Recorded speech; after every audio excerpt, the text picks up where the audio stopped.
Tercera parte del siglo XXI.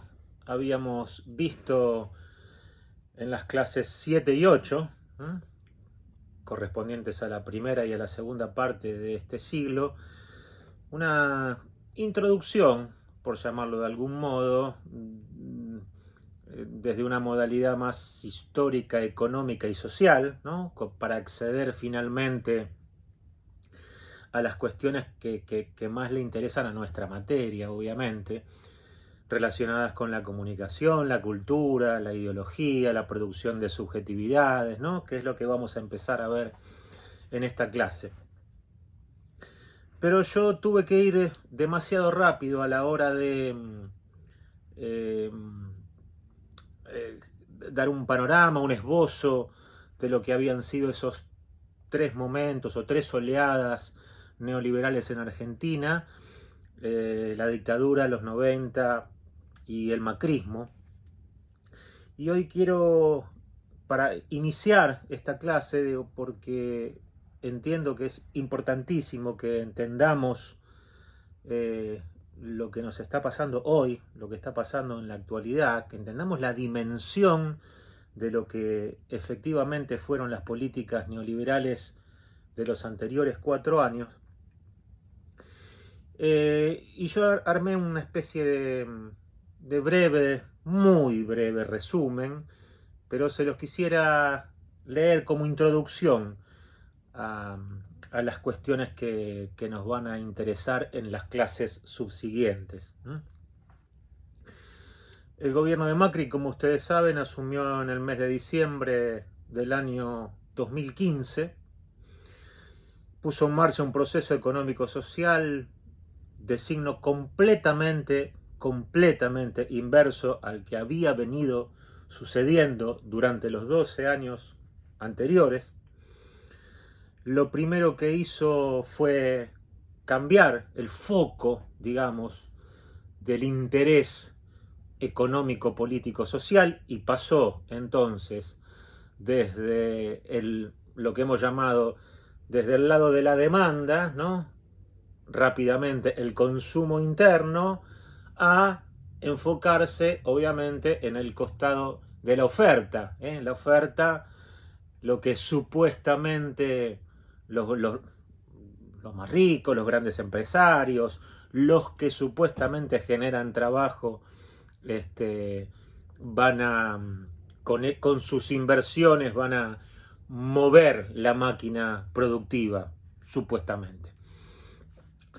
Entonces el gobierno de Macri de lo que se ocupó explícitamente fue de que estos sectores, que los podemos considerar perfectamente el 1% de la población, se enriquezcan más y más. ¿De qué manera esos sectores se enriquecen? Y uno, bajándole los impuestos en primer lugar, a través de la formación de precios, o sea, quitándole al salario esa parte que habían ganado, ¿no? El poder adquisitivo del salario o el salario real se había incrementado notablemente en los anteriores 12 años, dolarizando las tarifas, bajando las retenciones, bueno, una serie de medidas que se comenzaron a tomar desde el primer día, desde la asunción del gobierno. La devaluación fue un fenómeno inmediato prácticamente, lo que provocó además esa disparada de precios, la dolarización de las tarifas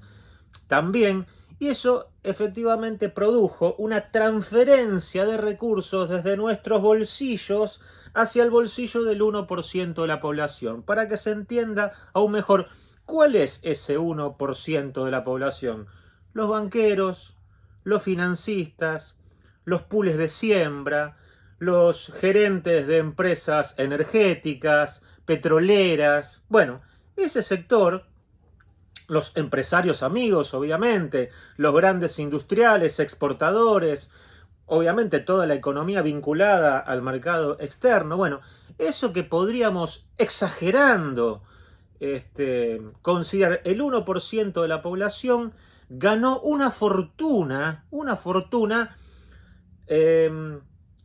cuya contracara, obviamente, fue el vaciamiento y el saqueo del otro sector, de todo el otro sector. Por supuesto que hubo quienes lo sufrieron de una manera, los que están en el último decil de la pirámide lo sufrieron de una manera muy diferente de los que están en el primero, claramente.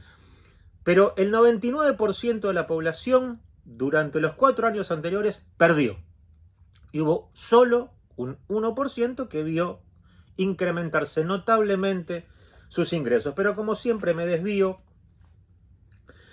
y quiero continuar leyéndoles este brevísimo texto, este borrador, digo para no olvidarme de nada. Se redujeron los impuestos a los sectores de ingresos más elevados, aportes patronales, bienes personales, retenciones.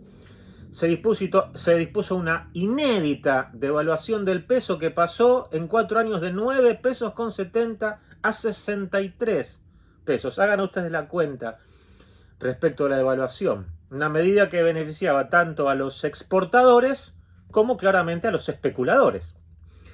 Se incrementaron notablemente los precios, bueno, lo hemos dicho también, y muy especialmente los productos de consumo básico, alimentos y medicamentos, fundamentalmente. Eso fue lo que más aumentó. Por eso, los sectores del último decil de la pirámide fueron los que más sufrieron el macrismo. Las tasas inflacionarias superaron holgadamente el 50%. Más o menos el promedio de los 4 años fue de un 40%, el promedio de inflación anual. ¿Qué más? Regresaron las políticas del endeudamiento externo. Bueno, se multiplicó la deuda externa que había llegado a representar apenas un 45% del Producto Bruto y llegó a representar nuevamente casi un 100% del Producto Bruto. Miren de qué manera se incrementó la deuda. Una deuda que además solo y absolutamente sirvió para fugar dinero. O sea, el dinero de la deuda, con la eterna excusa del déficit fiscal, una deuda en dólares que iba a resolver los problemas de un déficit fiscal en pesos, un absurdo por donde se lo mire, para lo único que sirvió fue para la fuga. No se construyeron puentes, no se hicieron escuelas, no se hicieron hospitales, no se invirtió en la obra pública. No, toda esa deuda, o prácticamente toda la deuda que se contrajo, se fue por la misma canaleta por la que vino, porque además, recordemos que se flexibilizaron, obviamente, las medidas regulatorias, cambiarias, financieras, y entonces los capitales pudieron entrar y salir como se les antojó en este país, por lo menos hasta el año 2015. A ver, ¿qué más? Bueno, hablamos de la fuga, hablamos de las tarifas, la reducción de los subsidios estatales, obviamente. Si ustedes quizás lo recuerden, digo esto, tanto las tarifas energéticas como el transporte estaban subsidiadas, ¿no? Con lo cual eso generaba un ingreso indirecto para nuestros bolsillos y nos permitía también, digo, por esa vía, además de los salarios, incrementar el poder adquisitivo de nuestros ingresos. Bueno, al Estado tomar la decisión de retirar los subsidios, además del incremento desmedido que sufrieron las tarifas, obviamente esto repercutió de una manera inédita en los bolsillos de los más vulnerables. Y no solo, y también de las clases medias, por supuesto. ¿Qué otra de las medidas, además de todas estas que vimos? Bueno, la baja de los aranceles, nuevamente volvió la lluvia de productos importados, con la consecuente e inevitable correspondencia en el deterioro de la industria, ¿no? Y el achicamiento de la planta industrial. Una planta industrial que llegó a estar ociosa en un 60%, ¿no? O perdón, en un 40%. Las plantas industriales trabajaron apenas en un 60%. Tuvieron un 40% de ociosidad. Bajó, obviamente, claramente el producto industrial. Sobrevino una etapa recesiva con crecimiento negativo. En realidad hubo 4 puntos de crecimiento negativo en los 4 años, algo así como que la producción bajó 1 punto por año. Imagínense, en un momento, hagamos de cuenta que no hubo ni siquiera crecimiento negativo, hagamos de cuenta que el crecimiento fue 0. Imagínense, en un momento de crecimiento 0, si hay un pequeño grupo que se enriquece del modo en que nunca lo ha hecho, imagínense de dónde sale. O sea, si el país no crece, el único secreto para que el único por ciento se enriquezca es la transferencia que se hace de todos nuestros bolsillos, de los sectores populares, de las clases medias y también de algunos sectores de las clases altas, seguramente, porque repetimos que solo el 1% se enriqueció durante estos 4 años. Entonces tuvimos también una industria en recesión, una disminución claramente de los presupuestos en salud, en educación, en vivienda, como consecuencia de las políticas de ajuste, porque si nos endeudamos, los organismos de crédito y los acreedores lo que nos exigen, obviamente, es un achicamiento del gasto. O sea, el famoso ajuste fiscal. Tenemos que ajustar para poder destinar más recursos para pagar la deuda. Ya lo vivimos en los años 90, ya lo vivimos durante el gobierno de la Rúa y lo empezamos a vivir tímidamente en los tiempos de la dictadura, donde la deuda había pasado de 7.000 millones de dólares a 47.000 millones de dólares. El inicio de las políticas aperturistas y de la imposición de esta matriz financiera.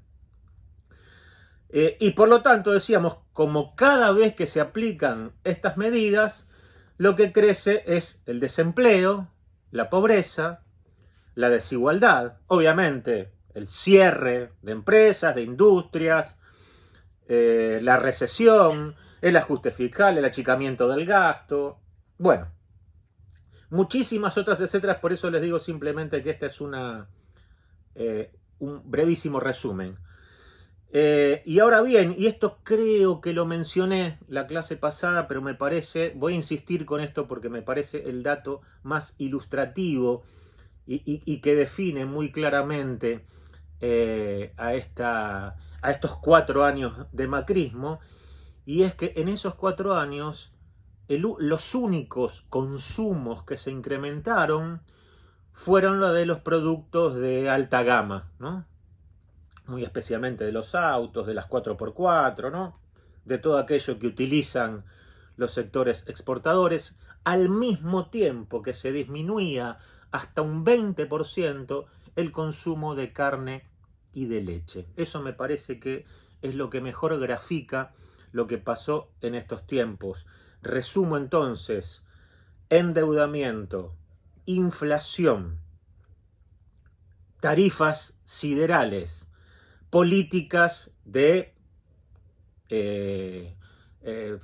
políticas para favorecer el libre ingreso y egreso de capitales, fuga de capitales, las consecuencias irremediables e inmediatas de todo eso: aumento de la pobreza, de la desocupación, pérdida del poder adquisitivo del salario, recesión, bueno, y que se tengan que achicar el consumo de lo que en Argentina es un consumo básico: los medicamentos, la carne y la leche.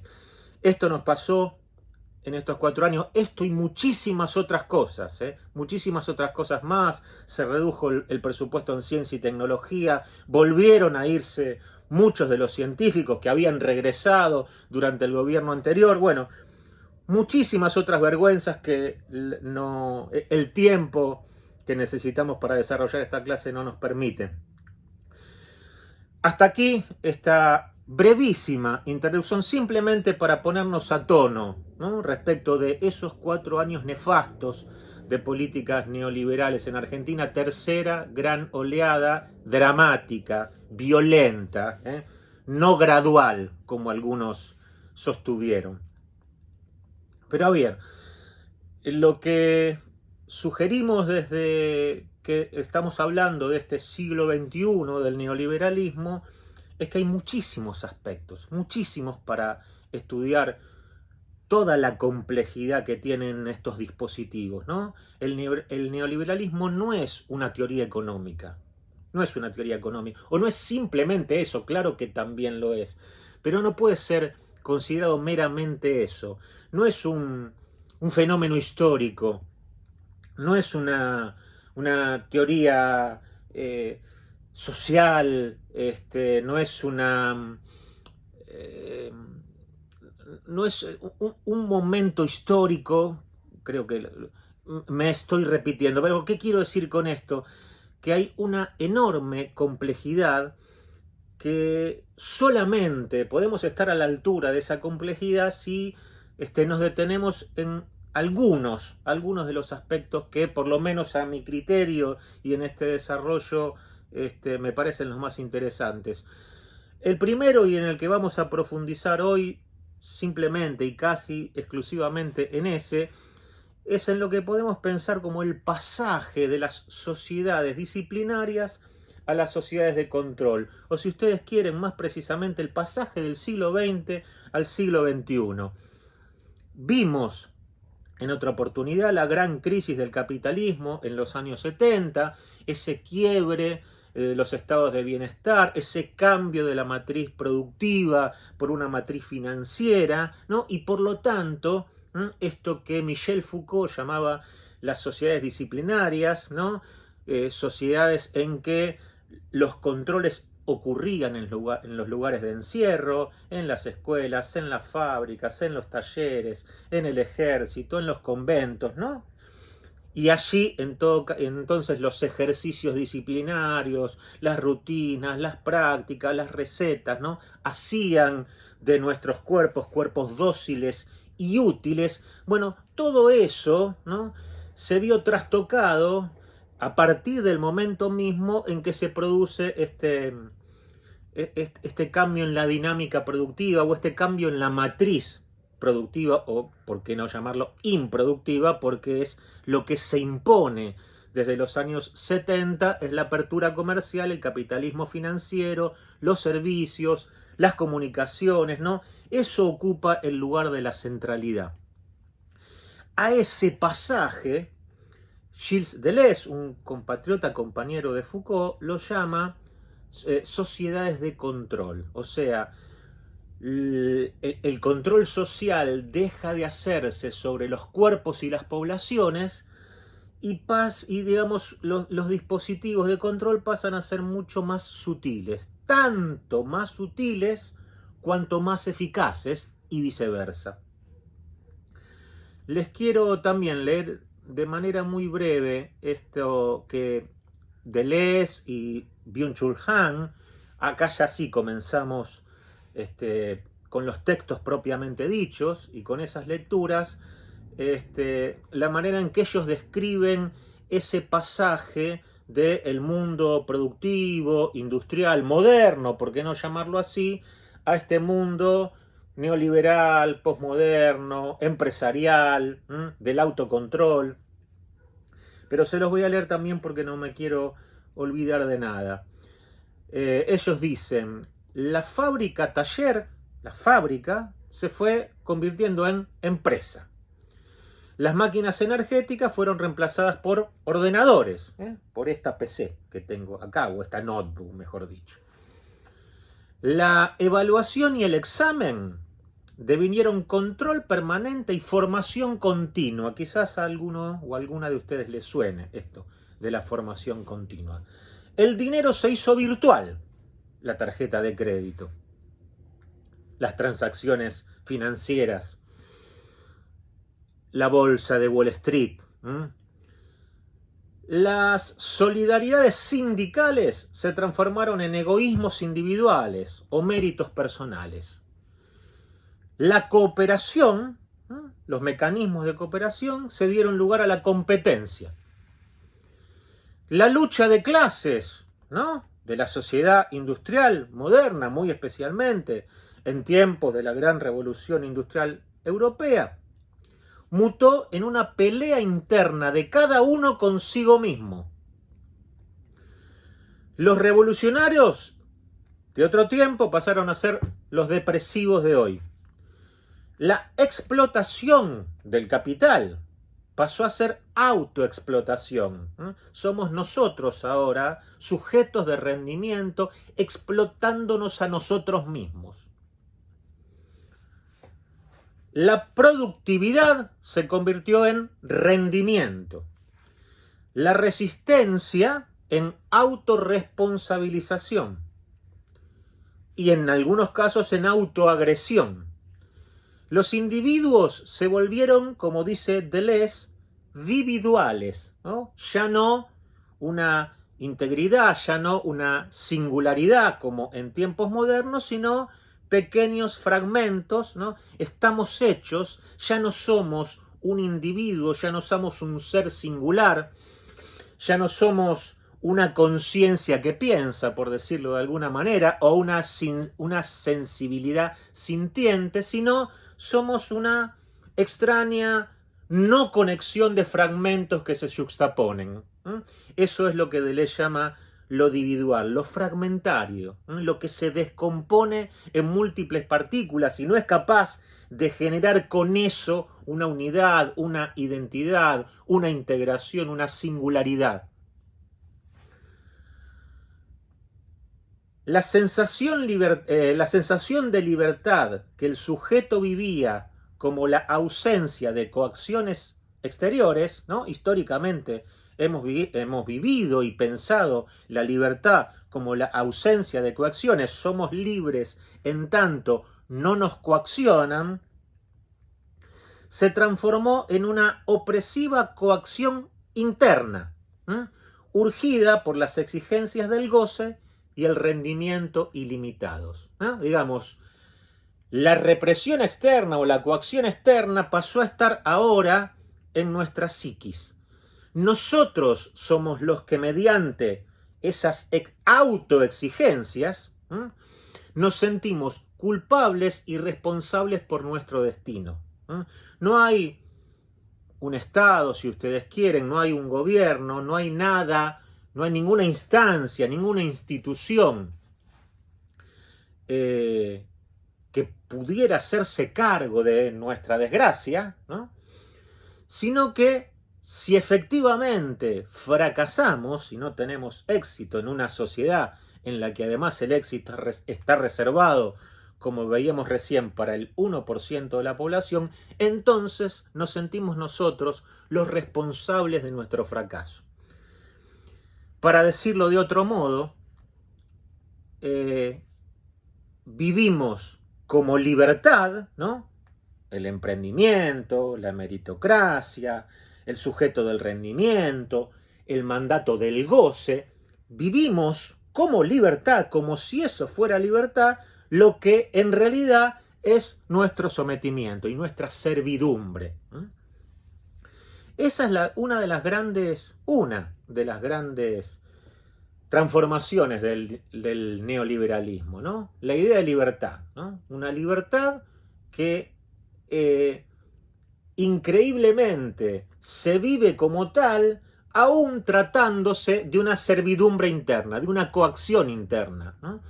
De una autorresponsabilización que termina en muchísimos casos en depresiones, en suicidios. Obviamente nunca logramos ese objeto, nunca logramos el éxito, siempre la promesa de felicidad se corre más allá, como decía Galeano de la utopía, ¿no? Allí donde creemos que la vamos a alcanzar, nuevamente se corrió y por lo tanto estamos condenados a fracasar, efectivamente. Nunca vamos a obtener el éxito, repito, porque en este tipo de sociedades el éxito es simplemente para un puñado de multimillonarios y nada más que eso. El problema, dice Byung-Chul Han, es que vivimos esa servidumbre y ese sometimiento como si se tratara de libertad. A eso lo llama Byung-Chul Han la crisis de la libertad y comienza su texto, que tienen para leer, la psicopolítica, comienza su texto con un capítulo que se llama precisamente la crisis de la libertad.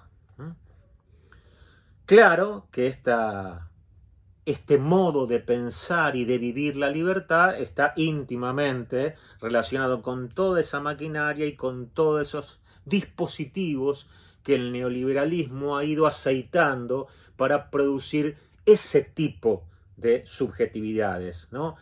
Autorresponsables, culpables, egoístas, ensimismadas, ¿no?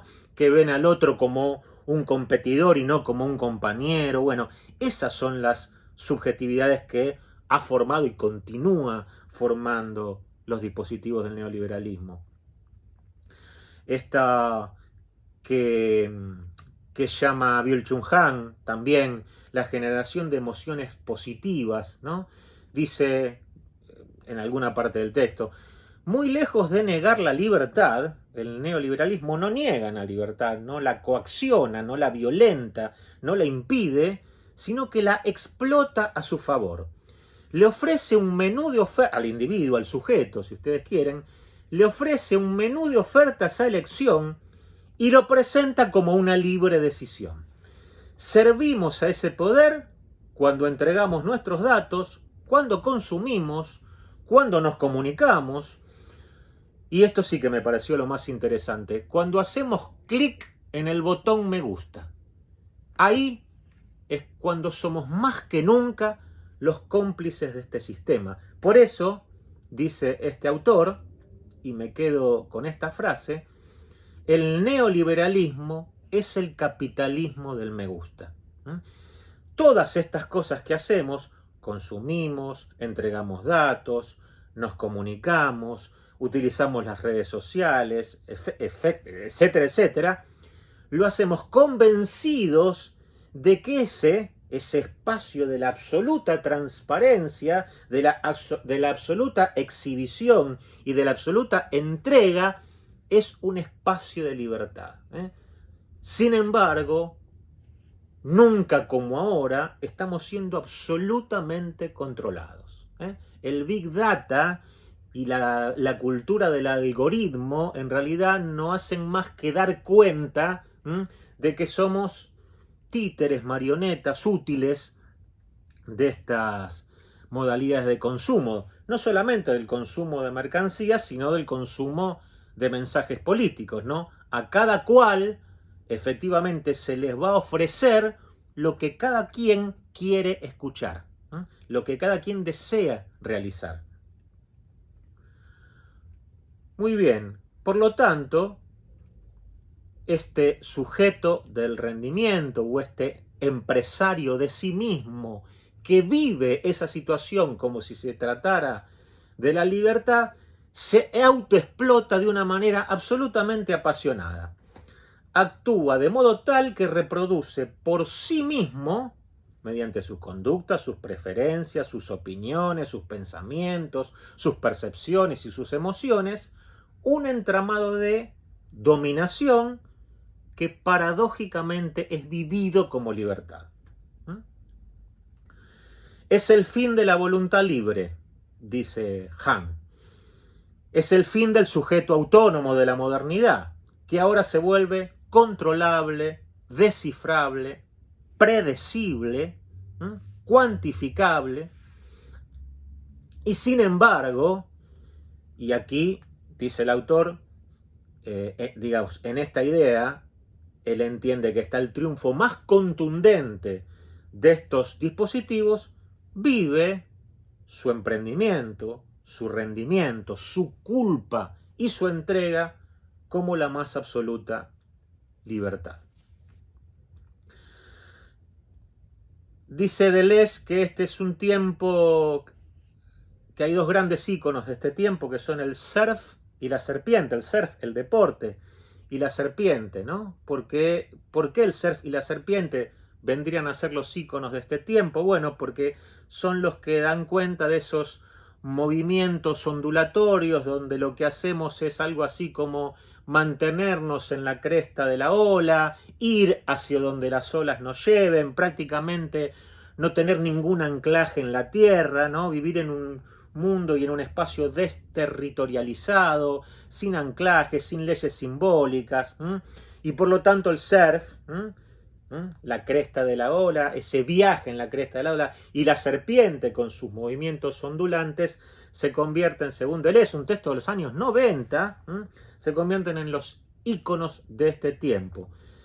tiempo de lo ilimitado, de lo vertiginoso, de las reacciones convulsivas, de las emociones violentas, de la competencia y el goce incesantes, cuya contracara de todo eso que acabamos de mencionar es la paranoia, la desconfianza, el temor a participar, el aniquilamiento de los vínculos de solidaridad, de las conductas altruistas y desinteresadas, bueno, la antipolítica, la ruptura de las memorias históricas, la despreocupación por la suerte del otro. Esta es la contracara de ese tiempo de vértigo, de fugacidad, de rapidez, de convulsión. Y finalmente, y ahora sí les vuelvo a leer, y me quedo con esto que dice Ricardo Foster, en otro texto que también tienen que leer, sobre cómo sería esta nueva sensibilidad, o esto que algunos han llamado el hombre nuevo. Miren qué paradoja, ¿no? El hombre nuevo, una idea de los años 70, o anterior, perdón, muy anterior, una idea del Che Guevara, ¿no? Que tenía obviamente la ilusión de cambiar la mentalidad del hombre burgués y transformarlo en un sujeto revolucionario, solidario, ¿no? Que hiciera capaz de lograr la emancipación de los pueblos. Bueno, el neoliberalismo también tiene esa idea, solo que ese hombre nuevo es un sujeto completamente diferente a ese con el que soñaban los revolucionarios de los años 70. Entonces dice Foster, esta nueva sensibilidad que procuran modelar las tecnologías digitales y los dispositivos del neoliberalismo está atravesada por lo insustancial, lo fugaz, lo veloz, lo inmediato, lo inasible, lo narcotizante, lo volátil, lo despersonalizado, lo descorporeizado, lo que no tiene cuerpo, lo hueco y lo vacío. He aquí la contracara insensible, dice, de ese viaje igualmente vertiginoso de los flujos financieros, ¿no? Esto es podemos trazar perfectamente una analogía entre ese libre fluir de las finanzas, sin detenimientos, sin obstáculos, sin estados o cargas impositivas o confiscaciones que impidan su marcha, y esa analogía con las modalidades de la percepción subjetiva, con esta idea de lo volátil, lo vertiginoso, lo hueco, lo que no tiene sustancia, lo que no tiene profundidad. El surf, si ustedes quieren, con esa latencia de un viaje en la cresta de la ola, sin anclaje, sin estatuto simbólico. Y entonces continúa diciendo Foster, he aquí la contracara insensible de ese viaje igualmente vertiginoso de los flujos financieros por el espacio virtual o del ritmo frenético de los bytes de la información. Una circulación atroz e indetenible, ya de riquezas desmaterializadas, ya de falsas noticias, que son las que circulan en los medios, que en un brevísimo instante, tanto esos flujos financieros como las falsas noticias, en un breve instante, son capaces de cambiar la vida de millones y millones de personas. Bueno, fue un poco extensa la clase de hoy, vamos a dejar aquí y vamos a retomar este camino en la próxima clase, pero poniendo el acento en algunos otros aspectos, como por ejemplo esta idea brevemente insinuada de el juego entre la transparencia y la opacidad, este juego del que todavía no hablamos entre el odio y el miedo que también promueven y alientan los dispositivos del neoliberalismo. Con este adelanto me despido hasta la clase que viene.